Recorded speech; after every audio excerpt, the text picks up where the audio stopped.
Alam nyo ba mga ka-backyard na itong legumes na to ay pwede rin natin ipakain sa ating mga alagang kambing. Ayan o, so napakadami dito. Jackpot tayo, sana napuntahan natin. Ayan, para maiba naman yung diet ng ating mga alagang kambing. Ayan o, dami o. Kukunin natin ito ngayong umaga.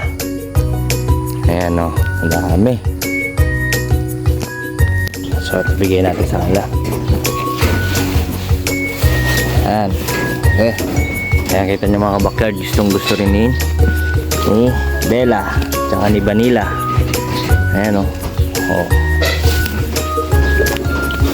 Bagong putahe.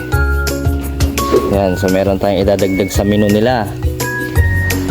So meron tayong kakahuate, milina, dahon ng kamote, tapos itong dalawa na to. So ayan, marami tayong pagkukunan, saka marami tayong choice.